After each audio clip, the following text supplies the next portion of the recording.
ಬಸವರಾಜ ಹೊರಟ್ಟಿ ಅವರ ವಿರುದ್ಧ ಅವಿಶ್ವಾಸ ನಿರ್ಣಯವನ್ನ ಮಂಡಿಸಬೇಕು ಅಂತ ಹೇಳಿ ಕಾಂಗ್ರೆಸ್ನಲ್ಲಿ ಕೆಲ ನಾಯಕರು ಕಸರತ್ತು ನಡೆಸ್ತಾ ಇದ್ದಾರೆ.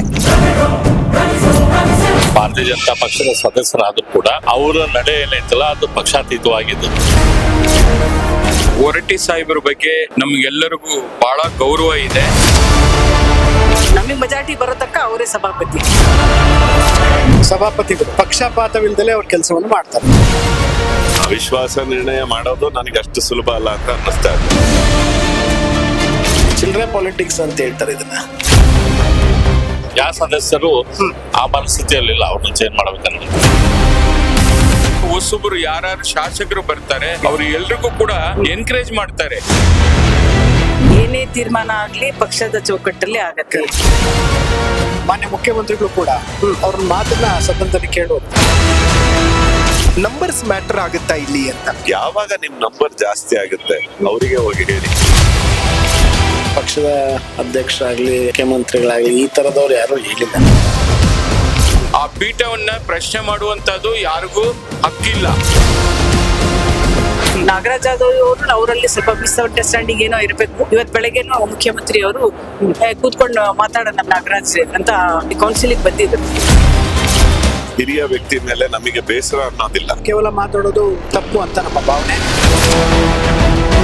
ನಾನ್ ಕಾಂಟ್ರವರ್ಸಿ ವ್ಯಕ್ತಿ ಇದ್ರೆ ಅದು ಹೊರಟ್ಟಿ ಸಾಹೇಬ್. ಆರೋಪ ಮಾಡಿದ ತಕ್ಷಣನೇ ಅದು ಆರೋಪ ಸಾಬೀತಾಗ್ಬೇಕಲ್ಲ.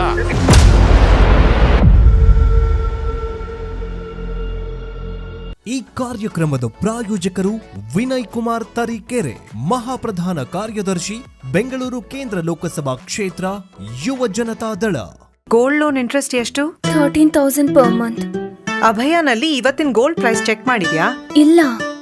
ಅಭಯಾನಲ್ಲಿ ಗೋಲ್ಡ್ ಸೇಲ್ ಮಾಡು, ಗೋಲ್ಡ್ ಇಂಟ್ರೆಸ್ಟ್ ಸೇವ್ ಮಾಡು. ಅಭಯ ಗೋಲ್ಡ್ ಬಯರ್ಸ್. ಬೆಳಗಾವಿಯ ಸುವರ್ಣ ಸೌಧದಲ್ಲಿ ಬಸವರಾಜ ಹೊರಟ್ಟಿ ಅವರ ವಿರುದ್ಧ ಅವಿಶ್ವಾಸ ನಿರ್ಣಯವನ್ನ ಮಂಡಿಸಬೇಕು ಅಂತ ಹೇಳಿ ಕಾಂಗ್ರೆಸ್ನಲ್ಲಿ ಕೆಲ ನಾಯಕರು ಕಸರತ್ತು ನಡೆಸ್ತಾ ಇದ್ದಾರೆ. ಹಾಗಿದ್ರೆ ನಿಜಕ್ಕೂ ಕೂಡ ಬಸವರಾಜ ಹೊರಟ್ಟಿ ಅವರ ವಿರುದ್ಧ ಅವಿಶ್ವಾಸ ನಿರ್ಣಯವನ್ನ ಮಂಡಿಸೋದಕ್ಕೆ ಎಂಎಲ್ಸಿಗಳು ಸಿದ್ಧರಿದ್ದಾರಾ? ಯಾವ್ಯಾವ ಪಕ್ಷದ ಎಂಎಲ್ಸಿಗಳ ಅಭಿಪ್ರಾಯ ಏನಿದೆ? ಬಸವರಾಜ ಹೊರಟ್ಟಿ ಅವರ ವಿರುದ್ಧದ ಈ ಷಡ್ಯಂತ್ರದ ಬಗ್ಗೆ ಅವ್ರು ಏನ್ ಹೇಳ್ತಾರೆ? ಬನ್ನಿ ಇವತ್ತು ಸುವರ್ಣ ಸೌಧದ ಈ ಅಂಗಳದಲ್ಲೇ ಅವರನ್ನ ಪ್ರಶ್ನೆ ಮಾಡ್ತಾ ಹೋಗೋಣ. ಓಕೆ ಸರ್, ಬಸವರಾಜ ಹೊರಟ್ಟಿ ಅವರ ವಿರುದ್ಧ ಅವಿಶ್ವಾಸ ನಿರ್ಣಯವನ್ನು ಮಂಡಿಸಬೇಕು ಅನ್ನುವಂತಹ ಕಸರತ್ತುಗಳು ನಡೀತಾ ಇದೆ. ತುಂಬಾ ಸುದೀರ್ಘವಾದಂತಹ ರಾಜಕೀಯ ಅವರದ್ದು. ನೀವು ಅಬ್ಸರ್ವ್ ಮಾಡಿರುವ ಹಾಗೆ ಎಲ್ಲಾದ್ರೂ ಕೂಡ ಅವರು ಪಾರದರ್ಶಕತೆ ಇಲ್ಲದೆ ಇರುವ ರೀತಿಯಲ್ಲಿ ನಡೆದುಕೊಂಡಿರುವಂತದ್ದಾಗ್ಲಿ ಅಥವಾ ಇಲ್ಲ ಈ ಅವಿಶ್ವಾಸ ನಿರ್ಣಯ ಮಂಡಿಸ್ತಾ ಇರುವಂತದ್ದು ಪ್ರಸ್ತುತ ಅಂತ ಯಾವತ್ತಾದ್ರೂ ಅನ್ಸಿದ್ಯಾ ತಮಗೆ? ಯಾವ್ದೇ ರೀತಿಯಿಂದನೂ ನಮ್ಗೆ ಆ ರೀತಿ ಭಾವನೆ ಬಂದಿಲ್ಲ. ಯಾಕಂದ್ರೆ ಶ್ರೀ ಬಸವರಾಜ ಹೊರಟ್ಟಿ ಅವರು ಭಾರತೀಯ ಜನತಾ ಪಕ್ಷದ ಸದಸ್ಯರಾದ್ರೂ ಕೂಡ ಅವರ ನಡೆ ಏನೈತಲ್ಲ ಅದು ಪಕ್ಷಾತೀತವಾಗಿದ್ದು. ಯಾವುದೇ ಪಕ್ಷದವರಾಗ್ಲಿ ಅಥವಾ ಹೊರಗಿನಿಂದ ನೋಡೋರಿಗೂ ಕೂಡ ಅವ್ರ ನಡೆ ಒಂದು ಪಕ್ಷದ ಪರವಾಗಿದೆ ಅನ್ನುವಂಥದ್ದಿಲ್ಲ. ಅವ್ರದ್ದು ಏನಿದ್ರು ಶಿಕ್ಷಕರ ಹೋರಾಟದಿಂದ ಮೇಲೆ ಬಂದವರು, ಶಿಕ್ಷಕರ ಪ್ರತಿನಿಧಿಯಾಗಿ 45 ವರ್ಷ ಅದೇ ಕ್ಷೇತ್ರದಿಂದ ಪ್ರತಿನಿಧಿಸ್ತಾರೆ. ಅವ್ರದ್ದು ಈ ಸರ್ತೆ ಟರ್ಮ್ ಕಂಪ್ಲೀಟ್ ಆದ್ರೆ 48 ವರ್ಷ ಆಗತ್ತೆ ಅದೇ ಕ್ಷೇತ್ರ. ಅವರು ಯಾವ್ದೋ ಪಕ್ಷ ಇಲ್ಲಂಗೆ ಪಕ್ಷಾತೀತವಾಗಿ ಜನರ ಕೆಲಸ ಮಾಡಿದ್ದಕ್ಕೆ ಅಲ್ಲೇ ಮೇಲಿನ ಮೇಲೆ ಆರಿಸಿ ಬರ್ತಿದ್ದಾರೆ. ಹಂಗಾಗಿ ಅವ್ರ ಮೇಲೆ ಇದು ನೋ ಕಾನ್ಫಿಡೆನ್ಸ್ ಮೋಷನ್ ತಗೊಂಡ್ಬರ್ಬೇಕಂತ ಹೋಗ್ತಿದ್ದಾರೆ. ನನಗೇನು ಅನ್ಸುದಿಲ್ಲ ಸಕ್ಸಸ್ಫುಲ್ ಆಗುತ್ತೆ. ಯಾವ ಸದಸ್ಯರು ಆ ಮನಸ್ಥಿತಿಯಲ್ಲಿಲ್ಲ, ಅವ್ರನ್ನ ಚೇಂಜ್ ಮಾಡ್ಬೇಕನ್ನೋದು. Correct sir. ಇನ್ಫ್ಯಾಕ್ಟ್ ಬೇರೆ ಬೇರೆ ಪಕ್ಷದವ್ರಿಗೆಲ್ಲ ನಾನು ಮಾತಾಡಿಸ್ತಾ ಇದ್ದೆ, ಅವರೆಲ್ಲರೂ ಕೂಡ ಒಂದೇ ಒಪಿನಿಯನ್ ಅನ್ನ ಹೇಳ್ತಾ ಇದ್ದಾರೆ. ಅಂದ್ರೆ ನಂಬರ್ಸ್ ಮ್ಯಾಟರ್ ಆಗುತ್ತಾ ಇಲ್ಲಿ ಅಂತ. ಪ್ರಪೋಸಲ್ಗೆ ಸ್ಟ್ರೆಂತ್ ಸಿಗಲ್ಲ, ಮೂವ್ ಆಗಲ್ಲ. ಹಾಗಾಗಿ ಐ ಡೋಂಟ್ ಥಿಂಕ್ ಅದಾಗುತ್ತೆ. Thank you so much. ನಮ್ಮ ಜೊತೆ ಶರವಣ ಅವರಿದ್ದಾರೆ. ಅವರ ಅಭಿಪ್ರಾಯ ಏನಿದೆ ಹೊರಟ್ಟಿ ಅವ್ರ ಬಗ್ಗೆ ಮತ್ತು ಅವರ ಕಾರ್ಯವೈಖರಿ ಹೇಗಿದೆ ಅನ್ನುವಂಥದ್ರ ಬಗ್ಗೆ ಮಾತಾಡಿಸ್ತಾ ಹೋಗೋಣ. ಸರ್, ಬಸವರಾಜ ಹೊರಟ್ಟಿ ಅವರ ವಿರುದ್ಧ ಅವಿಶ್ವಾಸ ನಿರ್ಣಯವನ್ನ ಮಂಡಿಸಬೇಕು ಅನ್ನುವಂತ ನಿಟ್ಟಿನಲ್ಲಿ ಒಂದು ಪ್ರಯತ್ನ ತೆರೆಮರೆಯಲ್ಲಿ ಕಸರತ್ತು ನಡೀತಾ ಇದೆ. ಆಸ್ ಎ ಲೀಡರ್ ಆಗಿ, ಒಬ್ಬ MLC ಆಗಿ ಅವರ ಕಾರ್ಯವೈಖರಿಯ ಬಗ್ಗೆ ತಮ್ಮ ಒಪಿನಿಯನ್ ಏನು? ನಿಜಕ್ಕೂ ಕೂಡ ಇದು ಸೂಕ್ತವಾದಂತ ವಿಚಾರನಾ ಅಂತ? ಬಹುಶಃ ಸನ್ಮಾನ್ಯ ಹೊರಟ್ಟಿ ಸಾಹೇಬ್ರ ಬಗ್ಗೆ ನಮ್ಗೆಲ್ಲರಿಗೂ ಬಹಳ ಗೌರವ ಇದೆ. ಯಾಕೆಂದ್ರೆ ಅವರು ಮಾಡಿರತಕ್ಕಂತ ಒಂದು ಏನು ರೆಕಾರ್ಡ್ ಏನಿದೆ, ಈ ಒಂದು ಮೇಲ್ಮನೆ ಅಂತ ಏನ್ ಕರಿತೀವಿ,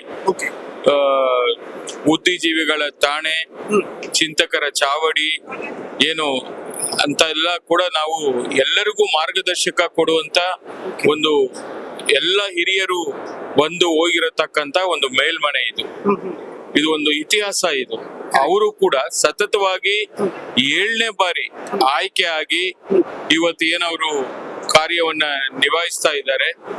ಬಹುಶಃ ಎಲ್ಲ ರೀತಿಯಲ್ಲಿ ತುಂಬಾ ಅಚ್ಚುಕಟ್ಟಾಗಿ ಅವರು ಮಾಡ್ತಾ ಇರತಕ್ಕಂಥದ್ದು. ನಾನು ಕಳೆದ 10 ವರ್ಷಗಳಿಂದ ಶಾಸಕನಾಗಿ ನಾನು ಕೆಲಸ ಮಾಡ್ತಾ ಇದ್ದೀನಿ.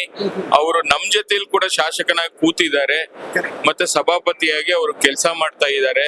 ಹಲವಾರು ಸರ್ಕಾರಗಳನ್ನ ನೋಡಿದ್ದಾರೆ, ಹಲವಾರು ಮುಖ್ಯಮಂತ್ರಿಗಳನ್ನ ನೋಡಿದ್ದಾರೆ. ಈ ತರ ಅನೇಕ ವಿಚಾರಗಳಲ್ಲಿ ಸದನವನ್ನ ಯಾವ ತರ ತೆಗೆದುಕೊಂಡು ಹೋಗ್ಬೇಕು, ಮತ್ತೆ ಯುವಕರು ಮತ್ತೆ ಹೊಸಬರು ಯಾರು ಶಾಸಕರು ಬರ್ತಾರೆ ಅವ್ರು ಎಲ್ರಿಗೂ ಕೂಡ ಎನ್ಕರೇಜ್ ಮಾಡ್ತಾರೆ. ಅವ್ರಿಗೊಂದು ಅವಕಾಶ ಕೊಟ್ಟು ಹೆಂಗೆ ಮಾತಾಡ್ಬೇಕು, ಯಾವ ತರ ನಡ್ಕೋಬೇಕು ಸದನದಲ್ಲಿ ಅನ್ನೋದು ತಿಳುವಳಿಕೆ ಮೂಡಿಸುವಂತ ಕೆಲಸವನ್ನ ಬಹಳ ಅಚ್ಚುಕಟ್ಟಾಗಿ ಅವರು ಹೇಳ್ಕೊಡೋದಾಗ್ಲಿ, ಮಾರ್ಗದರ್ಶನ ಮಾಡೋದಾಗ್ಲಿ, ತೆಗೆದುಕೊಂಡು ಹೋಗುವಂತ ಕೆಲಸ ಮಾಡಿದ್ದಾರೆ. ಅದರಿಂದ ನನಗೆ ಅವರು ಈ ಒಂದು ಏನೋ ಪಕ್ಷ ಚೇಂಜ್ ಆದ್ರೂ ಕೂಡ ಅವರ ಒಂದು ವ್ಯಕ್ತಿತ್ವ ಏನಿದೆ ಅದು ಎಲ್ಲಿ ಕೂಡ ಬದಲಾವಣೆ ಆಗಿಲ್ಲ. ಅವರು ಹಿಂದೆ ಯಾವ ತರ ಇದ್ರು ಅದೇ ರೀತಿಯಲ್ಲಿ ಇವತ್ತು ಸದನವನ್ನ ಎಲ್ಲಾ ಸದಸ್ಯರಿಗೂ ಕೂಡ ಅವಕಾಶ ಕೊಟ್ಟು ತೆಗೆದುಕೊಂಡು ಹೋಗುವಂತ ಕೆಲಸವನ್ನ ಬಹಳ ಅಚ್ಚುಕಟ್ಟಾಗಿ ಮಾಡ್ತಾ ಇದ್ದಾರೆ. ಅದರಿಂದ ನನಗೆ ಅವ್ರ ಮೇಲೆ ಯಾರೋ ಒಬ್ಬರು ಸಣ್ಣ ಆರೋಪ ಮಾಡಿದ ತಕ್ಷಣನೇ ಅದು ಆರೋಪ ಸಾಬೀತಾಗ್ಬೇಕಲ್ಲ. ಹಾಗಂತೇಳಿ ಪಕ್ಷಾತೀತವಾಗಿ ಇವತ್ತು ಅವರು ಎಲ್ಲರೂ ಕೂಡ ಅವ್ರನ್ನ ನಾವು ಬೆಂಬಲವನ್ನ ಸೂಚಿಸಿದೀವಿ, ಬೆಂಬಲವನ್ನ ಕೊಡ್ತಾ ಬಂದಿದೀವಿ. ಈ ಒಂದು ನೋ ಕಾನ್ಫಿಡೆನ್ಸ್ ಏನ್ ಮೂವ್ ಮಾಡ್ತಾ ಇರತಕ್ಕಂತ ಸುದ್ದಿ ಕೂಡ ನನಗೆ ಗೊತ್ತಿರ್ಲಿಲ್ಲ. ಈಗ ನೀವು ಹೇಳಿದ್ಮೇಲೆ ನನಗೆ ಗೊತ್ತಾಗಿದೆ. ಬಹುಶಃ ಇದು ಯಾವುದೇ ಕಾರಣಕ್ಕೂ ಕೂಡ ಸರ್ಕಾರ ಮತ್ತೆ ಇವತ್ತಿನ ಮುಖ್ಯಮಂತ್ರಿಗಳು ಮತ್ತೆ ಬಿಜೆಪಿ ಇರ್ಬೋದು, ಕಾಂಗ್ರೆಸ್ ಇರ್ಬೋದು, JDS ಇರ್ಬೋದು, ಎಲ್ರನ್ನ ಕೂಡ ಅವರು ವಿಶ್ವಾಸ ತಗೊಂಡು ಕೆಲಸ ಮಾಡೋದ್ರಿಂದ ಈ ಪ್ರಶ್ನೆ ಉದ್ಭವ ಆಗಲ್ಲ. ಯಾರೋ ಕೆಲವು ವ್ಯಕ್ತಿ ಹೇಳೋದ್ರಿಂದ ನೋ ಕಾನ್ಫಿಡೆನ್ಸ್ ಮೂವ್ ಮಾಡಕ್ ಆಗಲ್ಲ. ಅದಕ್ಕೂ ಕೂಡ ಒಂದಷ್ಟು ಜನ ಸಿಗ್ನೇಚರ್ ಮಾಡಬೇಕಾಗ್ತದೆ. ಅದರಿಂದ ಕೆಲವು ವ್ಯಕ್ತಿ ಮನಸ್ಸಲ್ಲಿ ಅನ್ಕೊಂಡ ತಕ್ಷಣ ಇದು ಆಗ್ಬಿಡುತ್ತೆ ಅನ್ನೋದನ್ನ ನಾನು ಒಪ್ಪೋದಿಲ್ಲ. ಯಾಕೆಂದ್ರೆ ಅಂತ ಒಂದು ಪೀಠ, ಆ ಒಂದು ಪೀಠಕ್ಕೆ ಆದಂತ ಒಂದು ಸ್ಯಾನ್ಸಿಟಿ ಇದೆ. ಆ ಪೀಠವನ್ನ ಪ್ರಶ್ನೆ ಮಾಡುವಂತದ್ದು ಯಾರಿಗೂ ಹಕ್ಕಿಲ್ಲ. ಆ ಪೀಠದಿಂದ ಏನೇ ರೂಲಿಂಗ್ ಕೊಟ್ರು ಕೂಡ ಅದಕ್ಕೆ ಎಲ್ರು ಕೂಡ ತಲೆಬಾಗ್ಬೇಕಾಗ್ತದೆ, ಆ ಆದೇಶವನ್ನ ಪರಿಪಾಲನೆ ಮಾಡಬೇಕಾಗ್ತದೆ. ಅದರಿಂದ ಈ ವಿಚಾರ ಯಾವುದೇ ಕಾರಣಕ್ಕೂ ಮುಂದಕ್ಕೆ ಹೋಗಲ್ಲ ಅನ್ನೋದನ್ನ ನಾನು ಈ ಸಂದರ್ಭದಲ್ಲಿ ಹೇಳಲಿಕ್ಕೆ ಬಯಸ್ತಾ ಇದ್ದೀನಿ. ಅವ್ರನ್ನ ಅತ್ಯಂತ ಒಬ್ಬ ನಮ್ಮ ಗುರುಗಳು ಅಂತೇಳಿ ಅವ್ರನ್ನ ನಾವು ಭಾವಿಸಿದ್ವಿ, ಹೊರಟ್ಟಿ ಸಾಹೇಬ್ರನ್ನ. ಅದರಿಂದ ಇದು ಅವಶ್ಯಕತೆ ಇಲ್ಲ, ಇದು ಕೂಡ ಮುಂದಕ್ಕೆ ಹೋಗಲ್ಲ ಅಂತ ಹೇಳಿ ನಾನು ಭಾವಿಸಿದ್ದೀನಿ. ಓಕೆ ಸರ್, ಮತ್ತೊಂದು ವಿಚಾರ ಹೇಳ್ತಾ ಇರೋದು, ಕಾಂಗ್ರೆಸ್ ಮತ್ತು ಬಿಜೆಪಿ ಮತ್ತು JDS ಎರಡು ಕೂಡ ಸೇರಿದ್ರೆ ಈಕ್ವಲ್ ನಂಬರ್ಸ್ ಆಗುತ್ತೆ ಅಂತ.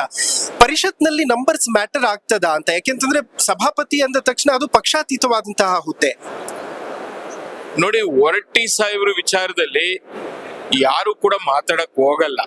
ಯಾಕೆಂದ್ರೆ ನಾನ್ ಕಾಂಟ್ರವರ್ಸಿ ಒಬ್ಬ ವ್ಯಕ್ತಿ ಇದ್ರೆ ಅದು ಹೊರಟ್ಟಿ ಸಾಹೇಬ್ರು.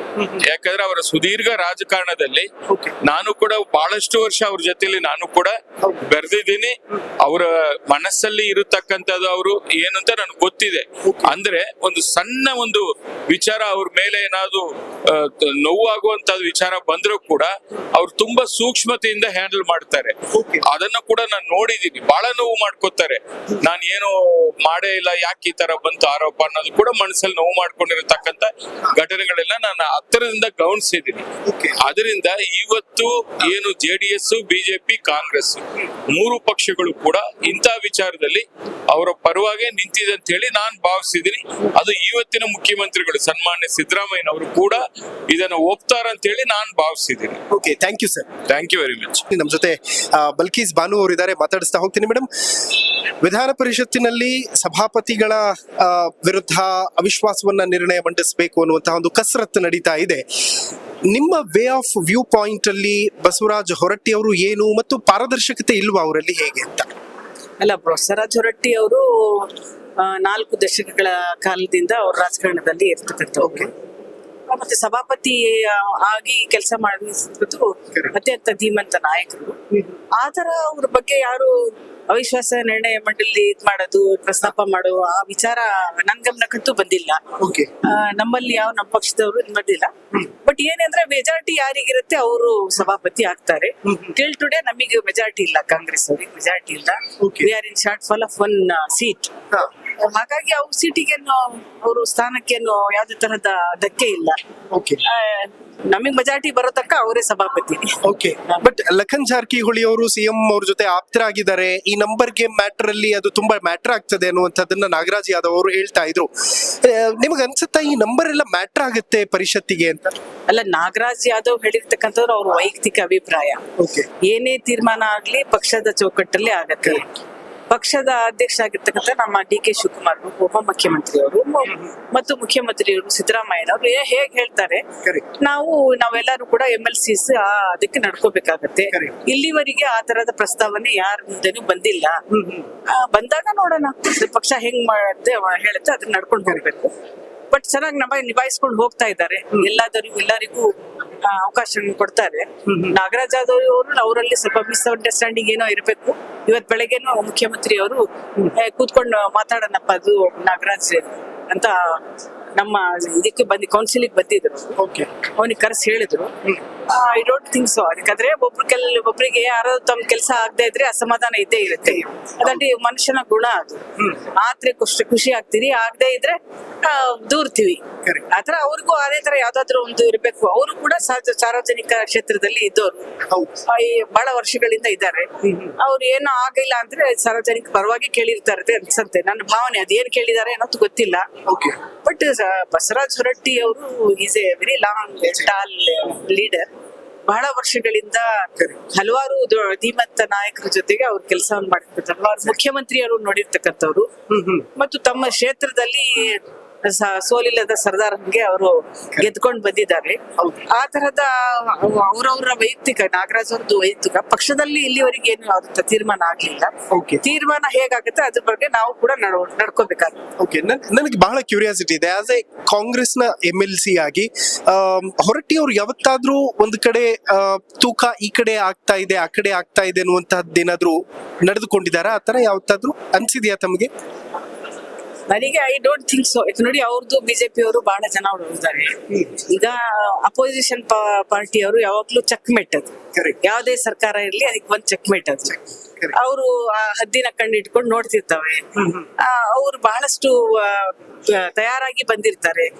ನಾವು ಉತ್ತರ ಕೊಡೋರಷ್ಟೇ. ನಮ್ಮ ಹತ್ರ ನಾವು ವಾದ ಮಾಡಕ್ಕೆ ನಮ್ಮ ಹತ್ರ ಏನು ಇರಲ್ಲ. ಬಟ್ ನಾವು ಮಾಡಿದ್ದನ್ನ ಹೇಳ್ಕೋಬೇಕು.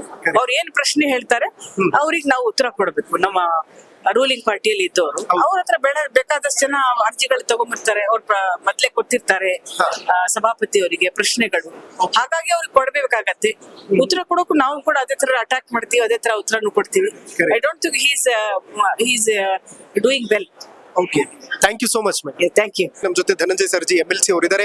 ಸರ್, ಬಸವರಾಜ್ ಹೊರಟ್ಟಿ ಅವರ ವಿರುದ್ಧ ಅವಿಶ್ವಾಸ ನಿರ್ಣಯ ಮಂಡಿಸಬೇಕು ಅನ್ನುವಂತ ವಿಚಾರ ಪ್ರಸ್ತುತನ ಅಥವಾ ಅಪ್ರಸ್ತುತನ, ಹೇಗೆ ಅದನ್ನ ಡಿಸ್ಕ್ರೈಬ್ ಮಾಡ್ತೀರಿ ಅಂತ?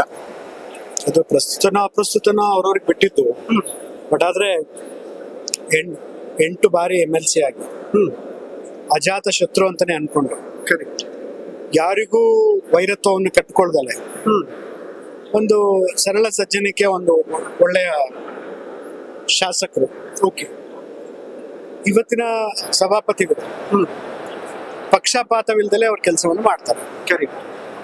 ಅವ್ರು ಎಷ್ಟು ಸೀನಿಯರ್ ಇದ್ದಾರೆ ಅಂದ್ರೆ, ಇವನ್ ಸಿದ್ದರಾಮಯ್ಯ ಅವರು ಕೂಡ, ಮಾನ್ಯ ಮುಖ್ಯಮಂತ್ರಿಗಳು ಕೂಡ ಅವ್ರ ಮಾತನ್ನ ಸದನದಲ್ಲಿ ಕೇಳಿ ಹೋಗ್ತಾರೆ.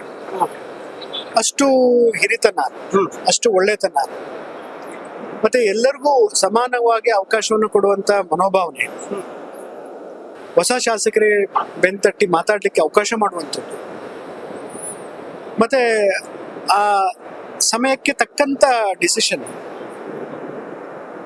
ಅಭೂತಪೂರ್ವವಾದಂತ ಒಂದು ಸಭಾಪತಿಗಳು. ಅವ್ರ ಬಗ್ಗೆ ಈ ತರ ಕೇವಲ ಮಾತಾಡೋದು ತಪ್ಪು ಅಂತ ನಮ್ಮ ಭಾವನೆ. ಅದು ಏನಾದ್ರು ಇದ್ರು ಮೀಡಿಯಾದಲ್ಲಿ ಹೋಗಿ ಆ ಥರ ಮಾತಾಡೋ ಅವಶ್ಯಕತೆ ಇರಲಿಲ್ಲ. ಅದೇನಿದ್ರು ಆ ಪೀಠಕ್ಕೆ ಗೌರವ ಕೊಟ್ಟು, ಆ ಪೀಠಕ್ಕೋಸ್ಕರ ಅವರ ಏನಾದ್ರೂ ಡೌಟ್ಸ್ಗಳಿದ್ರೆ ಕ್ಲಾರಿಟಿಫೈ ಮಾಡ್ಕೋಬಹುದಿತ್ತು. ಬೇಕಾದಷ್ಟು ಮೆಥಡ್ಸ್ ಇತ್ತು ಅದನ್ನ ಕ್ಲಾರಿಫೈ ಮಾಡಲಿಕ್ಕೆ. ಹಾಗಂತ ಒಂದು ಪೀಠದಲ್ಲಿ ಕೂರುವಂತ ಒಬ್ಬ ಸಭಾಪತಿಯವರ ಬಗ್ಗೆ ಈ ರೀತಿ ಓಪನ್ ಸ್ಟೇಟ್ಮೆಂಟ್ ಕೊಡೋದು ಸರಿಯಲ್ಲ ಅಂತ ನನ್ನ ಭಾವನೆ. ನಮ್ಮ ಆಸೆ ಅವರೇ ಮುಂದುವರಿಬೇಕು ಅಂತ ಅಷ್ಟೇ. ಓಕೆ ಸರ್, ಸುದೀರ್ಘವಾದಂತಹ 45 ವರ್ಷಗಳ ಅನುಭವ, ಮತ್ತೊಂದು ಕಡೆ ಇನ್ನೊಂದ್ 2 ವರ್ಷ ಕಂಪ್ಲೀಟ್ ಆಗ್ಬಿಟ್ರೆ 50 ವರ್ಷ ಆಗುತ್ತೆ ಅನ್ನುವಂಥದ್ದನ್ನ ಮೊನ್ನೆ ಅವರು ಕೂಡ ಹೇಳ್ತಾ ಇದ್ರು. ಸದನದಲ್ಲಿ ಸಭಾಪತಿ ಸ್ಥಾನದಿಂದ ಕೆಳಗಿಳಿದರೆ ಹೊರಟ್ಟಿ ಅವ್ರಿಗೆ ಲಾಸ್ ಅಂತೂ ಏನು ಇಲ್ಲ ಅನ್ನುವಂಥದ್ದು ನನ್ನ ಒಪಿನಿಯನ್. ನೀವು ಇದನ್ನ ಹೇಗೆ ಹೇಳ್ತೀರಿ, ಕನ್ವೆ ಮಾಡ್ತೀರಿ ಜನಕ್ಕೆ ಅಂತ? ಸದನಕ್ಕೆ ಅವ್ರಿಗೆ ಸ್ಪೀಕರ್ ಇಂದ ಕೆಳಗಿಳಿದ್ರೆ ಅವ್ರಿಗೆ ಲಾಸ್ ಇಲ್ಲ, ಯಾಕೆಂದ್ರೆ ಎಲ್ಲದನ್ನ ಅವ್ನು ಅನುಭವಿಸ್ತಿದ್ದಾನೆ. ಅವರಿಗೆ ಇದರಿಂದ ಏನು ಆಗ್ಬೇಕಾಗಿಲ್ಲ. ಬಟ್ ಖಂಡಿತವಾಗ್ಲೂ ನಮಗೆ ಯುವಕರಿಗೆ ಅವರಿಂದ ಆಗುವಷ್ಟು ಬೇಕಾದಷ್ಟಿದೆ. ಅವರೇ ಮುಂದುವರೆದ್ರೆ ನಮ್ಗೆ ಸಂತೋಷ. ಇದರಲ್ಲಿ ಮೆಜಾರಿಟಿ ಆಫ್ ದ ಶಾಸಕರದು ಇದೇ ಒಪಿನಿಯನ್ ಇದೆ ಅಂತ ಅನ್ಸುತ್ತೆ. ಅಂದ್ರೆ ಪಕ್ಷಾತೀತವಾಗಿ ಇದೇ ಒಪಿನಿಯನ್ ಇದೆಯಾ ಹೇಗೆ ಸರ್? ಖಂಡಿತವಾಗ್ಲೂ ಪಕ್ಷಾತೀತವಾಗಿ ಒಪಿನಿಯನ್ ಇದೆ. ಯಾಕೆಂದ್ರೆ ಅವ್ರ ಪಕ್ಷ ಭೇದ ಭಾವ ಯಾವತ್ತೂ ಮಾಡ್ಲಿಲ್ಲ. ಅವರು ಈಗ ಬಿಜೆಪಿ NDA ಸದಸ್ಯರಿದ್ರು ಕೂಡ ಅವ್ರು ಯಾವತ್ತು ಬಿಜೆಪಿ ಪರವಾಗಿ ಅಥವಾ ಕಾಂಗ್ರೆಸ್ನ ವಿರುದ್ಧವಾಗಿ ಎಂದು ನಡ್ಕೊಂಡಿಲ್ಲ. ಓಕೆ, ಹಾಗಾಗಿ ಸೂಕ್ತ ವ್ಯಕ್ತಿ, ಅವ್ರನ್ನ ಅವಕಾಶವನ್ನ ಕಂಟಿನ್ಯೂ ಮಾಡಬೇಕು ಅಂತ ನನ್ನ ಅಭಿಪ್ರಾಯ. Okay, thank you sir. Yes, ನಮಸ್ಕಾರ. ಅರುಣ್ ಕುಮಾರ್ ಅವರು ನಮ್ಮ ಜೊತೆ ಜಾಯ್ನ್ ಆಗ್ತಿದ್ದಾರೆ. ವೆಲ್ ಸರ್, ಸ್ಪೀಕರ್ ವಿರುದ್ಧ ಅವಿಶ್ವಾಸ ನಿರ್ಣಯವನ್ನು ಮಂಡಿಸಬೇಕು ಅನ್ನುವಂತಹ ಹುನ್ನಾರ ಒಂದು ಕಡೆ ನಡೀತಾ ಇದೆ. ಸಾಧ್ಯನಾ ಅಷ್ಟು ಈಸಿಯಾಗಿ ಸ್ಪೀಕರ್ನ ಸಭಾಪತಿ ಅವರನ್ನು ಕೆಳಗಡೆ ಇಳಿಸೋದು ಅಂತ? ಒಂದು ವಿಧಾನ ಪರಿಷತ್ತಿನ ಸಭಾಪತಿ ಚೇರ್ಮನ್ ಅವ್ರನ್ನ ಇವತ್ತು ಅವರ ಮೇಲೆ ಅವಿಶ್ವಾಸ ನಿರ್ಣಯ ಮಾಡೋದು ನನಗೆ ಅಷ್ಟು ಸುಲಭ ಅಲ್ಲ ಅಂತ ಅನ್ನಿಸ್ತಾ ಇದೆ. ಈ ರೀತಿ ಆರೋಪಗಳನ್ನ ಮಾಡೋದು, ಅದ್ರೊಳಗೂ ಈ ರಾಜ್ಯದ 2ನೇ ಅತ್ಯಂತ ಅತಿ ದೊಡ್ಡ ಹುದ್ದೆಯಲ್ಲಿರುವಂತದ್ದು ಸಭಾಪತಿಗಳು. ರಾಜ್ಯದಲ್ಲಿ ಗವರ್ನರ್ ಆದ್ಮೇಲೆ ಸಭಾಪತಿ, ಆಮೇಲೆ ಸಿಎಂ ಆದ್ಮೇಲೆ ಸ್ಪೀಕರ್. ಈ ರೀತಿ ಇರುವಂತಹ ವ್ಯವಸ್ಥೆಯಲ್ಲಿ ಅವ್ರ ಮೇಲೆ ಆರೋಪ ಮಾಡೋದಕ್ಕಿಂತ ಮುಂಚೆ ಸಾಕಷ್ಟು ಅದ್ರ ಬಗ್ಗೆ ಯೋಚನೆ ಮಾಡ್ಬೇಕಿತ್ತು ಅನ್ನೋಂಥದ್ದನ್ನ ನನಗೆ ಅನ್ನಿಸ್ತಾ ಇರುವಂತದ್ದು. ಅದು ಭ್ರಷ್ಟಾಚಾರದ ಆರೋಪ ಮಾಡ್ಬೇಕಾದ್ರೆ ಅದ್ರೊಳಗು ಸಭಾಪತಿ ಪೀಠಕ್ಕೆ, ಆ ಪೀಠದ ಮೇಲೆ ಇರುವಂತಹ ಎಲ್ಲರಿಗ ನಂಬಿಕೆ ಇರುವಂತದ್ ಮೇಲೆ ಮಾಡಿರುವಂತದ್ದು ಇದು ತಪ್ಪು. ಇದೇ ರೀತಿ ಹಿಂದೆನೂ ಕೂಡ ಆಗಿತ್ತು. ಮೊನ್ನೆ ಉಗ್ರಪ್ಪನವರು ಆಗಿನ ಸಭಾಪತಿಯವ್ರ ಮೇಲೆ ಅವಿಶ್ವಾಸ ನಿರ್ಣಯ ತಂದಿದ್ರು. ನಾನಾ ಕಾರಣಗಳಿಂದ ಅದು ತಂದಂತದ್ದು, ಅದನ್ನ ಒಪ್ಪಿಗೆ ಇಲ್ದೇನೆ ಅಲ್ಲಿನ ಶಾಸಕರುಗಳೇ ಅದನ್ನ ವಿರೋಧ ಮಾಡಿದಂಥದ್ದು, ಅದಾದ್ಮೇಲೆ ಅದನ್ನ ಅವಿಶ್ವಾಸ ನಿರ್ಣಯನೂ ಸೋತಂತದ್ದು ನಾವೆಲ್ಲರ ಕಣ್ಣಿಂದ ಕಂಡಿದ್ದೀವಿ. ಹಾಗಾಗಿ ಅವಿಶ್ವಾಸ ನಿರ್ಣಯವನ್ನ ಮಾಡ್ಬೇಕಾರೆ ತುಂಬಾ ಅದ್ರ ಬಗ್ಗೆ ಅಧ್ಯಯನ ಮಾಡಿ, ಅದ್ರ ನಿಜವಾಗ್ಲೂ ನೀವು ಸರ್ಕಾರದ ವಿರುದ್ಧ, CM ಗಳ ವಿರುದ್ಧ ಅವಿಶ್ವಾಸ ನಿರ್ಣಯನ ಮಾಡಿ. ಅದು ಒಂದು ಪೊಲಿಟಿಕಲ್ ಗೇಮ್. ಅದು ಪೊಲಿಟಿಕಲ್ ಗೇಮ್. ಎಷ್ಟು ಜನ ನನ್ ಜೊತೆ ಇದ್ದಾರೆ, ಎಷ್ಟು ಜನ ನನ್ ವಿರುದ್ಧ ಇದ್ದಾರೆ ಅಂತ. ಆದ್ರೆ ಸಭಾಪತಿ ಮೇಲೆ ನೀವು ಆತರ ಅವಿಶ್ವಾಸ ತರಳುವಂಥದ್ದು ಬಹಳ ಯೋಚನೆ ಮಾಡಿ ಮಾಡುವಂತದ್ದನ್ನಾಗತ್ತೆ. ನನಗೆ ಆ ಧೈರ್ಯ ಇವತ್ತಿನ ನಮ್ಮ ವಿಧಾನ ಪರಿಷತ್ತಲ್ಲಿರುವಂತ ಕಾಂಗ್ರೆಸ್ನ ನಾಯಕರುಗಳಿಗಿಲ್ಲ.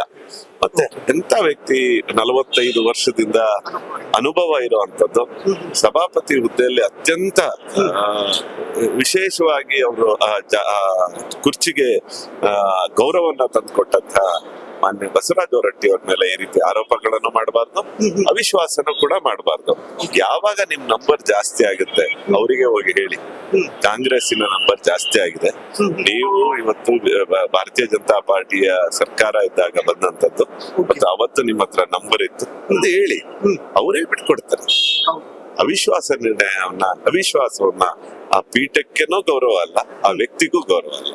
ಹಾಗಾಗಿ ದಯಮಾಡಿ ಮಾಡಬೇಡಿ ಅನ್ನೋಂಥದ್ದು ನನ್ನ ಕಳಕಳಿ. ಓಕೆ, ಇನ್ಫ್ಯಾಕ್ಟ್ ಸರ್ 2028ಕ್ಕೆ 50 ವರ್ಷಗಳು ಸಂಪೂರ್ಣವಾಗುತ್ತೆ ಅವರ ಈ ಒಂದು ರಾಜಕೀಯ ಜರ್ನಿ MLC ಆಗಿ. ಅವರ ಕಾರ್ಯವೈಖರಿಯ ಬಗ್ಗೆ ಯಾವತ್ತಾದ್ರೂ ಬೇಸರ ಆಗಿದ್ದಿದ್ಯಾ ತಮ್ಗೆ ಯಾರಿಗಾದ್ರೂ? ಖಂಡಿತ ಅಂತ ಹಿರಿಯ ವ್ಯಕ್ತಿ ಮೇಲೆ ನಮಗೆ ಬೇಸರ ಅನ್ನೋದಿಲ್ಲ. ಚರ್ಚೆಗಳು ಮಾಡ್ತೀವಿ, ವಿರೋಧ ಮಾಡ್ತೀವಿ, ಅವ್ರು ಕೊಟ್ಟಂತ ನಿರ್ಣಯದ ಬಗ್ಗೆನೂ ನಮಗೆ ಒಂದಷ್ಟು ಸಮಾಧಾನ ಆಗಿರಲ್ಲ. ಆದ್ರೆ ಅವ್ರಿಗೆ 50 ವರ್ಷ ಆಗುವಂತದ್ದನ್ನ ಖಂಡಿತ ಅವರಿಗೆ ನಡೆಯುವಂಥದ್ದು. ಆದ್ರೆ ಇವತ್ತಿನ ವ್ಯವಸ್ಥೆಯಲ್ಲಿ ಕಾಂಗ್ರೆಸ್ಸಿನ ಸದಸ್ಯರ ಸಂಖ್ಯೆ ಜಾಸ್ತಿ ಆದ್ರೆ ನಮಗೇನ್ ತೊಂದರೆ ಇಲ್ಲ. ನಮಗೇನ್ ತೊಂದರೆ ಇಲ್ಲ. ಅವ್ರದ್ದು 75ರಲ್ಲಿ 38 ಜನ ಅವ್ರ ನಂಬರ್ ಆದ್ರೆ ಮಾಡಿ, ಅವಿಶ್ವಾಸ ತರಕ್ ಹೋಗ್ಬೇಡಿ. ಹೇಳಿ ಅವರಿಗೆ ನಮ್ ನಂಬರ್ ಜಾಸ್ತಿ ಆಗಿದೆ, ಪೊಲಿಟಿಕಲ್ ಒಟ್ಟು ವ್ಯವಸ್ಥೆಯಲ್ಲಿ ನಮ್ಮ ಸದಸ್ಯರನ್ನ ಯಾರನ್ನಾರ ಒಬ್ಬರನ್ನ ನಾವು ಸಭಾಪತಿ ಮಾಡ್ಬೇಕಾಗುತ್ತೆ. ಹಾಗಾಗಿ ನೀವು ಬಿಟ್ಕೊಡಿ ಅಂದ್ರೆ ಖಂಡಿತ ಬಸವರಾಜ ಹೊರಟ್ಟಿಯವರು ಅವರೇ ರಾಜೀನಾಮೆ ಕೊಟ್ಟು ಕೆಳಗಡೆ ಇಳಿತಾರೆ. ಈ ರೀತಿ ಅವಮಾನಗಳನ್ನ ಮಾಡಬಾರ್ದು ಅನ್ನೋದು ನಿಮ್ಮ ಮೂಲಕ ಕೇಳಿ. ಸರ್, ಸ್ಪೀಕರ್ ಸಭಾಪತಿ ಆದಂತವರು ಪಕ್ಷಾತೀತವಾಗಿರ್ಬೇಕು ಅನ್ನುವಂಥದ್ದಿದೆ. ಯಾವತ್ತಾದ್ರೂ ಪಕ್ಷಪಾತ ಮಾಡಿದ್ದಂತಹ ಸನ್ನಿವೇಶಗಳಾಗಲಿ ಅಥವಾ ಇಲ್ಲ ಇವರು ಈ ಹಂತವನ್ನ ದಾಟಿ ಹೋಗ್ತಿದ್ದಾರೆ ಅನ್ನುವಂಥ ಸನ್ನಿವೇಶ ಯಾವತ್ತೂ ಕೂಡ ಸೃಷ್ಟಿಯಾಗಿದ್ದೇ ಇಲ್ಲ ಅಂತ? ಖಂಡಿತ. ಮಾನ್ಯ ಬಸವರಾಜ ಹೊರಟ್ಟಿ ಅವರು JDS ಹಲವಾರು ವರ್ಷ, ಅವರ 42 ವರ್ಷ JDS ನ ಪಕ್ಷದ ಒಬ್ಬ ಸದಸ್ಯನಾಗಿ, ಕಳೆದ 3 ವರ್ಷದಿಂದ ಭಾರತೀಯ ಜನತಾ ಪಾರ್ಟಿಯ ಸದಸ್ಯನಾಗಿ ಇರುವಂತದ್ದು. ಅವ್ರು ಯಾವತ್ತು ನಮಗಂತೂ ಅನ್ಸಿಲ್ಲ ನಮ್ಮ ಪಕ್ಷದ ಒಬ್ಬ ಸದಸ್ಯರು ಅಲ್ಲಿ ಪೀಠದ್ನಲ್ಲಿದ್ದಾರೆ ಅಂತ ನಮಗೆ ಯಾವತ್ತೂ ಅನ್ಸಿಲ್ಲ.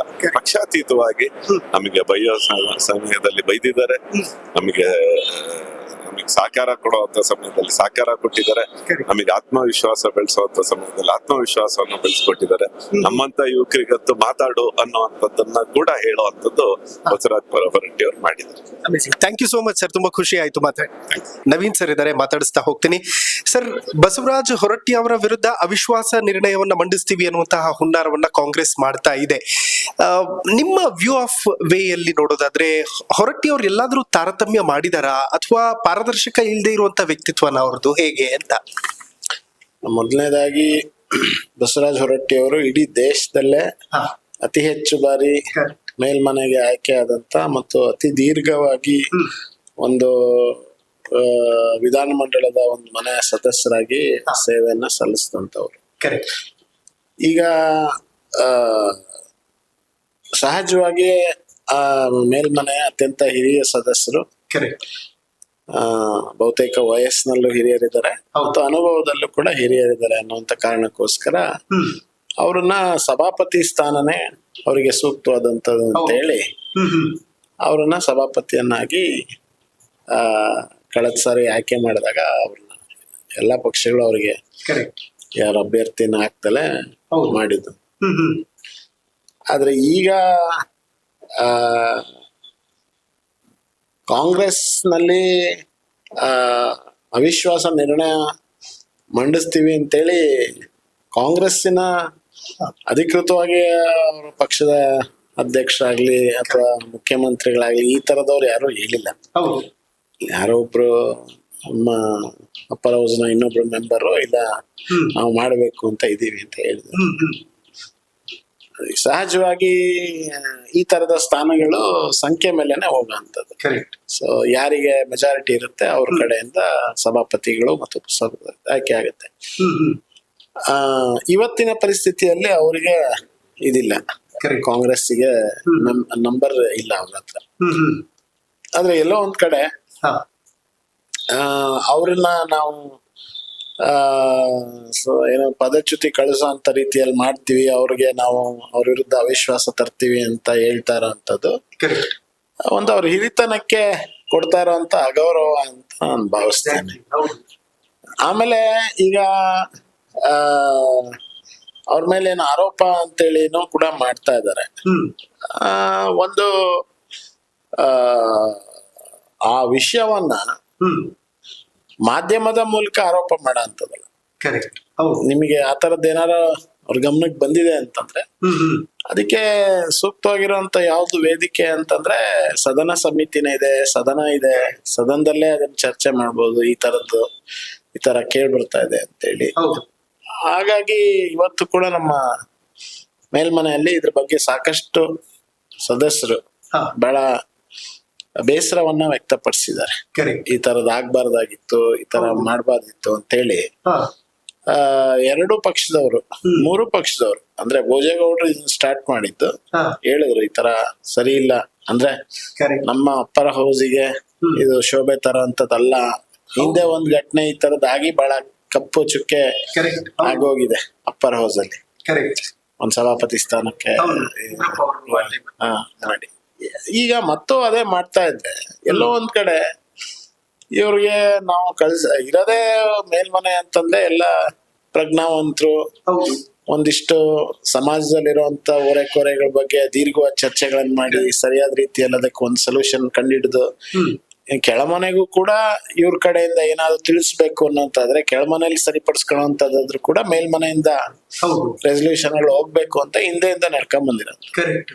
ಆ ತರದಲ್ಲಿ ಇವತ್ತೊಬ್ರು ಸದಸ್ಯರು ಏಕಾಏಕಿ ಸಭಾಪತಿಗಳ ನಡವಳಿಕೆ ಬಗ್ಗೆ ಅಥವಾ ಅವರು ಈ ಪಕ್ಷಕ್ಕೆ ಸೇರಿದವರು ಒಂದ್ಸರಿ ಸಭಾಪತಿ ಅಥವಾ ಅಧ್ಯಕ್ಷ ಆದ್ಮೇಲೆ ಅವರು ಅವರ ಪಕ್ಷದ ಪ್ರಾಥಮಿಕ ಸದಸ್ಯತ್ವಕ್ಕೆ ರಾಜೀನಾಮೆ ಕೊಡ್ತಾರೆ. ಹೌದು. ಇನ್ಕ್ಲೂಡಿಂಗ್ ಇವತ್ತಿನ ವಿಧಾನಸಭೆ ಅಧ್ಯಕ್ಷ ಆದಂತ UT ಖಾದರ್ ಅವರು ಅವ್ರವ್ರ ಪಕ್ಷಕ್ಕೆ ಸದಸ್ಯತ್ವಕ್ಕೆ ರಾಜೀನಾಮೆ ಕೊಟ್ಟು ಆ ಸ್ಥಾನವನ್ನ ಅಲಂಕರಿಸಿರ್ತಾರೆ. ಹೌದು. ಹಾಗಾಗಿ ಇಲ್ಲಿ ಈ ಪಕ್ಷಕ್ಕೆ ಸೇರಿದವರು ಆ ಪಕ್ಷಕ್ಕೆ ಸೇರಿದವರು ಅದಕ್ಕೆ ನಾವು ಇಳಿಸ್ತೀವಿ ಮಾಡ್ತೀವಿ ಅಂತ ಮಾತಾಡೋಂಥದ್ದು ಸರಿಯಲ್ಲ. ಇವತ್ತು ನಮ್ಮ ಅಪ್ಪರ್ ಹೌಸ್ ನ ಅನೇಕ ಜನ ಸದಸ್ಯರು ಅದೇ ವಿಷಯವನ್ನ ಎಲ್ಲ ಪೂರ ಸದನದ ಮುಂದೆ ಇದನ್ನ ವ್ಯಕ್ತಪಡಿಸಿದ್ದಾರೆ, ಸರಿಯಲ್ಲ ಅಂತೇಳಿ. ಹಾಗಾಗಿ ಇದಕ್ಕೆ ಅವ್ರನ್ನ ಒಂದ್ಸಾರಿ ಕರೆದು ನಮ್ಮ ಯಾರು ಮೇಲ್ಮನೆ ಸದಸ್ಯರು ಇದ್ರ ಬಗ್ಗೆ ಮಾತಾಡಿದ್ರು ಅವ್ರನ್ನ ಕರೆದು ಮಾತನಾಡ್ಬೇಕು ಅನ್ನುವಂಥದ್ದು ಒಂದ್ ವಿಷಯ ಚರ್ಚೆ ಆಗಿದೆ. ನಾನು ಅಂದ್ಕಂತೀನಿ ಇಷ್ಟು ದೀರ್ಘಕಾಲ ಕೆಲಸ ಮಾಡಿದಂಥವ್ರಿಗೆ ಅದು ಕೂಡ ಶಿಕ್ಷಕರ ಕ್ಷೇತ್ರದಿಂದ ಆಯ್ಕೆ ಆಗಿ ಬರ್ತಾರಂತ. ಶಿಕ್ಷಕರ ಅಂತಂದ್ರೆ ಸಮಾಜಕ್ಕೆ ಶಿಕ್ಷಣ ಕೊಡೋ ಅಂತವ್ರು ಮತದಾರರಾಗಿ ಅಂತವ್ರ ಮೂಲಕ ಇವ್ರು ನೆನ್ನೆ ಮೊನ್ನೆ ಬಂದವ್ರಲ್ಲ, ಕಳೆದ 47-48 ವರ್ಷಗಳಿಂದ ಇರೋಂಥವ್ರು. ಯಾವ್ದೋ ಒಂದು ಹುದ್ದೆಗೋಸ್ಕರ ಅಥವಾ ಯಾವ್ದೋ ಒಂದು ಅಪಾಯಿಂಟ್ಮೆಂಟ್ಗೋಸ್ಕರ ಅವರ ಗೌರವಕ್ಕೆ ಧಕ್ಕೆ ಬರ್ತಾರಂತ ರೀತಿಯಲ್ಲಿ ನಡ್ಕೊಳ್ಳೋಂತ ವ್ಯಕ್ತಿ ಬಸವರಾಜ ಹೊರಟ್ಟಿ ಸಾಹೇಬ್ರಲ್ಲ ಅಂತೇಳಿ ನಾನು, ಯಾಕಂದ್ರೆ ನಾನು ಕೂಡ ನಾನೇನ್ ಬಹಳ ದೀರ್ಘಾವಧಿ ನನಗೆ ಅನುಭವ ಇಲ್ಲ, ಆದ್ರೆ ಸದನಕ್ಕೆ ಬಂದ್ಮೇಲಿಂದ ಸದನ ಶಿಷ್ಟಾಚಾರಗಳೇನು ಅಂತ ನನಗೆ ಗೊತ್ತಿದೆ. ಸರ್, ನನಗೆ ಆಶ್ಚರ್ಯ ಆಗ್ತಾ ಇದ್ದಿದ್ದೇನು ಅಂತಂದ್ರೆ ಸಂಪುಟ ವಿಸ್ತರಣೆ ಆಗುವಂತಹ ಸಂದರ್ಭದಲ್ಲಿ ಯಾರಾದ್ರೂ ಅಸಮಾಧಾನಿತರಿದ್ರೆ ಅವರಿಗೆ ಸಭಾಪತಿ ಸ್ಥಾನ ಕೊಟ್ಟು ಸಮಾಧಾನ ಮಾಡ್ಬಿಡೋಣ ಅನ್ನುವಂತ ಕ್ಯಾಲ್ಕುಲೇಷನ್ ಅಡಿಯಲ್ಲಿ ಈ ರೀತಿಯಾದಂತಹ ಒಂದು ವಿಚಾರನ ಮುನ್ನೆಲೆಗೆ ತರುವಂತ ಪ್ರಯತ್ನ ನಡೀತಿದೆ ಅಂತ. I don't think DK Shivakumar ಅವರು ಈ ತರದ ಸಣ್ಣ ಪ್ರಮಾಣದ ವ್ಯಾಪ್ತಿಯ ಆಲೋಚನೆಗಳನ್ನು ಹೊಂದಿರ್ತಾರೆ ಅಂತ, ಬಿಕಾಸ್ ಅವರು ಬ್ರಾಡ್ ಆಗಿ ಥಿಂಕ್ ಮಾಡ್ತಾರೆ ಏನೇ ಮಾಡಿದ್ರು ಕೂಡ. ಕಾಂಗ್ರೆಸ್ ನಲ್ಲೂ ಕೂಡ ಯಾರಿಗೂ ಇದ್ರ ಬಗ್ಗೆ ತಗಾದೆ ಇಲ್ಲ, ಆದ್ರೂ ಯಾಕೆ ಪದೇ ಪದೇ ಈ ರೀತಿ ಟಾರ್ಗೆಟ್ ಮಾಡುವಂತ ಪ್ರಯತ್ನಗಳಾಗ್ತಿದೆ ಅಂತ. ಅಲ್ಲ, ಎಲ್ಲದಕ್ಕಿಂತ ಹೆಚ್ಚಿನದಾಗಿ ಬಸವರಾಜ ಹೊರಟ್ಟಿ ಅವರೇ ಅನೇಕ ಸಾರಿ ಮಾಧ್ಯಮಗಳ ಮುಂದೆ ಅಧಿಕೃತ ಏನಾರ ಆತರ ಸಣ್ಣ ಆಲೋಚನೆ ಇದ್ರು ಕೂಡ ನಾನೇ ರಾಜೀನಾಮೆಯನ್ನು ಕೊಡ್ತೀನಿ ಅಂತ ಹೇಳಿದ್ದಾರೆ. ಸೊ ಆತರ ಅವ್ರ ಮಾನಸಿಕತೆ ಇರ್ಬೇಕಾರೆ ಅವ್ರು ಗಟ್ಟಿಯಾಗಿ ಅದಕ್ಕೆ ಅಂಟ್ಕೊಂಡು ಕೂರ್ಬೇಕು ಅನ್ನೋ ಅಂತದೇನು ಅವ್ರಿಗೇನಿಲ್ಲ. ಇದೇನಾದ್ರೂ ಆಗ್ಲಿ ನಾನೇ ಇರ್ಬೇಕು ಅನ್ನೋ ಅಂತದೇನಿಲ್ಲ. ಹಂಗಿದ್ದಾಗ ಕೆಸರೆರ್ಚಿ ಅವರ ವ್ಯಕ್ತಿತ್ವಕ್ಕೆ ಧಕ್ಕೆ ತರುವಂತ ರೀತಿ ಮಾಧ್ಯಮಗಳಲ್ಲಿ ಮಾತಾಡಿ ಜನ ಸೋಷಿಯಲ್ ಮೀಡಿಯಾಗಳಲ್ಲಿ ಅದೆಲ್ಲ ವ್ಯಾಪಕವಾಗಿ ಚರ್ಚೆ ಆಗುವಂತ ರೀತಿ ಮಾಡ್ತಾ ಇರೋಂಥದ್ದು ಎಲ್ಲ ಒಂದ್ ಕಡೆಗೆ ಈ ಒಂದು ನಮ್ಮ ರಾಜ್ಯದಲ್ಲಿ 150 ವರ್ಷ ಆಗಿದೆ ಹೆಚ್ಚು ಕಡಿಮೆ ನಮ್ಮ ಸದನಕ್ಕೆ ಮಹಾರಾಜ ಸ್ಥಾಪನೆ ಮಾಡಿ. ಇಲ್ಲಿ 100 ಜನ ಅಂದ್ರೆ ಬಹಳಷ್ಟು ಸಾಮಾಜಿಕವಾಗಿ ಸೇವೆ ಮಾಡಿದಂತವ್ರು ಬಂದು ಮೇಲ್ಮನೆ ಸದಸ್ಯರಾಗಿ ಹೋಗಿದ್ದಾರೆ. ಸೊ ಅಂತ ಒಂದು ಗೌರವಯುತವಾದಂತ ಸದನದಲ್ಲಿ ಈ ತರ ಒಂಥರ ನಾನು ಹೇಳ್ತಾರಂತದ್ದು ಈ ಚಿಲ್ಡ್ರೆ ಪಾಲಿಟಿಕ್ಸ್ ಅಂತ ಹೇಳ್ತಾರೆ ಇದನ್ನ. ಯಾಕಂದ್ರೆ ಈಗ ಇಲ್ಲ ಅವ್ರ ಪಕ್ಷದ ಅಧ್ಯಕ್ಷ ಹೇಳ್ಬೇಕಿತ್ತು, ನೋಡಿ ಅವ್ರದ್ದು ಸಂಖ್ಯೆ ಕಡಿಮೆ ಆಗ್ತದೆ, ನಾವು ಸಂಖ್ಯೆ ಕಡಿಮೆ ಆಗಿರೋದ್ರಿಂದ ನಾವು ಕ್ಲೇಮ್ ಮಾಡ್ತೀವಿ ಸ್ಟೇಕ್ ನ, ಮುಂದಿನ ಸದನ ಬರೋಷ್ಟೊತ್ತಿಗೆ ನಾವು ಅದ್ರ ಬಗ್ಗೆ ಎಲ್ಲ ಇದನ್ನ ಮಾಡಿ ನಿರ್ಣಯ ಮಾಡ್ತೀವಿ ಅಂತ ರಾಜ್ಯ ಅಧ್ಯಕ್ಷರು ಅಂದ್ರೆ ಅವ್ರ ಪಕ್ಷದ ಅಧ್ಯಕ್ಷ DK ಶಿವಕುಮಾರ್ ಅವರು, ಇಲ್ಲ ಅಂತಂದ್ರೆ ಸಾಮಾನ್ಯ ಮುಖ್ಯಮಂತ್ರಿಗಳು ನಮಗ ಅದೊಂದು ಸಿಗುತ್ತೆ, ನಾವು ನಾಳೆ ನಮ್ದು ಸಂಖ್ಯೆ ಜಾಸ್ತಿ ಆದ ತಕ್ಷಣ ನಾವು ಅದನ್ನ ತಗಂತೀವಿ ಅನ್ನೋಂತದ್ರ ಸಹಜವಾಗಿ ಅವರು ಅನೇಕ ವಿಷಯಗಳು ಪ್ರಸ್ತಾಪ ಆಗಂತ ಸಂದರ್ಭದಲ್ಲಿ ಇದು ಕೂಡ ಅವ್ರು ಪ್ರಸ್ತಾಪ ಮಾಡ್ತಾ ಇದ್ರು, ಹಂಗೇನಾದ್ರು ಇದ್ದಿದ್ರೆ. ಸೊ ಅದೇನು ಕೂಡ ಇವತ್ತು ಅವ್ರಿಬ್ರು ಹಿರಿಯ ನಾಯಕರುಗಳು ಏನು ಮಾತಾಡ್ದಲೆ ಒಬ್ರು ಸದಸ್ಯರು ಏಕಾಏಕಿ ಯಾವ್ದೋ ಒಂದು ನೇಮಕಾತಿ ಹಗರಣ ಮಾಡಿದ್ದಾರೆ, ಅವ್ರನ್ನ ನಾವು ಇಳಿಸ್ತೀವಿ ಅನ್ನೋಂತ ಪ್ರಮೇಯನೇ ಬರೋದಿಲ್ಲಲ್ಲ, ಅವರೇ ರಾಜೀನಾಮೆ ಕೊಡ್ತೀವಿ ಅಂತ ಬಹಿರಂಗವಾಗಿ ಅವ್ರ ಎಲ್ಲರ ಎದುರುಗಡೆ ಹೇಳಿರೋಂತ ಸಂದರ್ಭದಲ್ಲಿ ಇವ್ರೇನ್ ಅವ್ರನ್ನ ಇಳಿಸೋಂಥದ್ದು. ಒಂದ್ಸರಿ ಸಂಖ್ಯೆ ಜಾಸ್ತಿ ಆದಾಗ ಸಹಜವಾಗಿ ಆತರ ವಾತಾವರಣ ನಿರ್ಮಾಣ ಆಗ್ತಾ ಇದೆ ಅಂತ ಏನಾದ್ರು ಗಮನಕ್ಕೆ ಬಂದ್ರೆ ಒಂದ್ ನಿಮಿಷನೂ ಕೂಡ ಸ್ಥಾನದಲ್ಲಿ ನಾನು ಕೂರಲ್ಲ ಅಂತ ಅವರೇ ಹೇಳಿರ್ಬೇಕಾರೆ ಇವ್ರ ಮೇಲೆ ಅವಿಶ್ವಾಸ ತರ ಅಂತ ಪ್ರಶ್ನೆನೇ ಬರೋದಿಲ್ಲಲ್ಲ. ಅವಿಶ್ವಾಸ ಬಂದಾಗ ತಾನೇ ಮತ ಇತ್ಯಾದಿಗಳೆಲ್ಲ ಬರೋಂಥದ್ದು.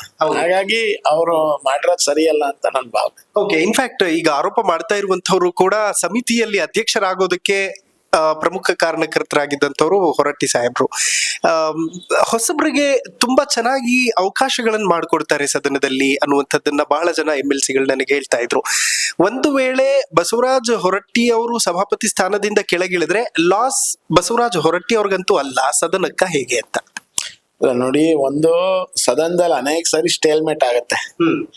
ಯಾವ್ದೋ ಒಂದು ವಿಷಯದಲ್ಲಿ ಸದನ ನಿಂತೋಗ್ಬಿಡುತ್ತೆ. ಅಂದ್ರೆ ಸಹಮತ ಬರ್ದಲೆ ಸದನ ನಡೀತಲೆ ಗಂಟೆಗಟ್ಲೆ ದಿಸಗಟ್ಲೆ ನಿಮಗೆ ಸದನವನ್ನ ಮುನ್ನಡೆಸುವಂತ ಪರಿಸ್ಥಿತಿ ನಿರ್ಮಾಣ ಆಗಲ್ಲ.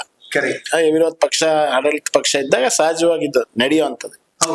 ಒಬ್ರು ಹಿರಿಯಣ್ಣನ ರೀತಿಯಲ್ಲಿದ್ದಾಗ ಅವರು ನಮಗೂ ಬುದ್ಧಿ ಹೇಳ್ತಾರೆ, ವಿರೋಧ ಪಕ್ಷದವ್ರಿಗೆ. ಆಡಳಿತ ಪಕ್ಷದವ್ರಿಗೂ ಸ್ವಲ್ಪ ಬುದ್ಧಿ ಹೇಳ್ತಾರೆ. ಮಾತ್ ಕೇಳಿಲ್ಲ ಅಂದ್ರೆ ಗದ್ರಿ ಹೇಳ್ತಾರೆ. ಯಾಕಂದ್ರೆ ಅವ್ರ ನಮ್ಮಂತವ್ರಿಗೆಲ್ಲ ಅವ್ರ ಅನುಭವದಷ್ಟು ವಯಸ್ಸೇ ಆಗಿಲ್ಲ ಇನ್ನ. ಅವ್ರ ಸದನಕ್ಕೆ ಬಂದಾಗ ಇನ್ನು ಬಹುತೇಕ ನಾವು ಹುಟ್ಟೇ ಇರ್ಲಿಲ್ಲ ಅಂತ ಆ ತರದವ್ರು ಇದೀವಿ ನಾವು ಸದನದಲ್ಲಿ ಇದೀವಿ. ಸೊ ಆಗಿರೋಬೇಕಾದ್ರೆ ಒಂದು ಈ ತರ ಒಂದು ಏನೋ ಅವ್ರನ್ನ ಹಿಂದೆ ಅಧ್ಯಕ್ಷರು ಮಾಡಿದ್ ನನಗೆ ಡಿಟೇಲ್ ಆಗಿ ಗೊತ್ತಿಲ್ಲ. ಅವ್ರನ್ನ ಕಮಿಟಿ ಅಧ್ಯಕ್ಷರು ಯಾವ್ದಕ್ ಮಾಡಿದ್ರು, ಯಾಕಂದ್ರೆ ನಾನು ಅದ್ರ ಬಗ್ಗೆ ಹೆಚ್ಚು ತಿಳ್ಕೊಳಕ್ ಹೋಗಿಲ್ಲ. ಆದ್ರೆ ತಮ್ಮ ವೈಯಕ್ತಿಕವಾಗಿ ಏನೋ ಸಿಗ್ದಲೇ ಇರೋಂಥದ್ದನ್ನ ಕಾರಣವಾಗಿ ಇಟ್ಕೊಂಡು ಈ ತರ ಆರೋಪ ಮಾಡೋಂಥದ್ದು ಸರಿಯಲ್ಲ. Correct. Okay, well sir, thank you so much sir. ತುಂಬಾ ಖುಷಿ ಆಯ್ತು. ಇನ್ಫ್ಯಾಕ್ಟ್ ಎಲ್ಲಾ MLC ಗಳನ್ನ ಇದೇ ಪ್ರಶ್ನೆ ಮಾಡ್ತಾ ಇದ್ದೀನಿ, ಅವ್ರ ಒಪಿನಿಯನ್ ಏನಿದೆ ಅನ್ನುವಂಥದ್ದು ಜನಕ್ಕೆ ಗೊತ್ತಾಗ್ಲಿ ಅನ್ನುವಂಥ ಒಂದು ಸಣ್ಣ ಪ್ರಯತ್ನ ನಮ್ದು. Thank you sir. ಧನ್ಯವಾದ. ಕೇಳಿದ್ರಲ್ಲ, ಕಾಂಗ್ರೆಸ್, ಬಿಜೆಪಿ, JDS 3 ಪಕ್ಷಗಳ MLC ಗಳಿಗೆ ನಾವು ಮೈಕ್ ಹಿಡಿದು ಮಾತನಾಡಿಸಿದಾಗ ಅವರ ಪ್ರತಿಕ್ರಿಯೆ ಹೇಗಿತ್ತು? ಬಸವರಾಜ ಹೊರಟ್ಟಿ ಅವರು ಪಕ್ಷಾತೀತವಾಗಿ ಕಲಾಪವನ್ನ ನಿರ್ವಹಿಸ್ತಾ ಇದ್ದಾರಾ, ಅಥವಾ ಅವ್ರ ಮೇಲೆ ಬರ್ತಾ ಇರುವಂತಹ ಈ ಆರೋಪದ ಬಾಂಬ್ ಎಲ್ಲವೂ ಕೂಡ ಹುಸಿನ ಅನ್ನುವಂಥದ್ರ ಬಗ್ಗೆ ಎಳೆಯಾಗಿ ಬಿಚ್ಚಿಡುವಂತಹ ಪ್ರಯತ್ನವನ್ನ MLC ಗಳು ಕೂಡ ಮಾಡಿದ್ರು. ಅಂದ್ರೆ ಬಸವರಾಜ ಹೊರಟ್ಟಿ ಅವರ 45 ವರ್ಷದ ಸುದೀರ್ಘವಾದಂತಹ ಅನುಭವ ಒಂದು ವೇಳೆ ವಿಧಾನ ಪರಿಷತ್ನಲ್ಲಿ ಸಭಾಪತಿಗಳ ಸ್ಥಾನದಲ್ಲಿ ಅವ್ರು ಇಲ್ಲದೆ ಇದ್ರೆ ಕಲಾಪ ಬಡವಾಗುತ್ತೆ ಅನ್ನುವಂತಹ ಮಾತುಗಳು ಕೂಡ MLC ಗಳದ್ದಾಗಿತ್ತು. ಅದೇನೇ ಇದ್ರೂ ಕೂಡ ಸರ್ವ ಪಕ್ಷಗಳಲ್ಲಿರುವಂತಹ MLC ಗಳ ಅಭಿಪ್ರಾಯವನ್ನ ನಿಮ್ಮ ಮುಂದೆ ಇಡುವಂತಹ ಪ್ರಯತ್ನವನ್ನ ಇವತ್ತು ನಾವು ಮಾಡಿದ್ವಿ. ನೋಡ್ತಾ ಇರಿ ಹೆಲೋ ಹಿಂದೂ. ನಾನು ಸೈಯದ್ ಹಿದಾಯತ್, ಸೈನಿಂಗ್ ಆಫ್, ಸುವರ್ಣ ಸೌಧ, ಬೆಳಗಾವಿಯಿಂದ.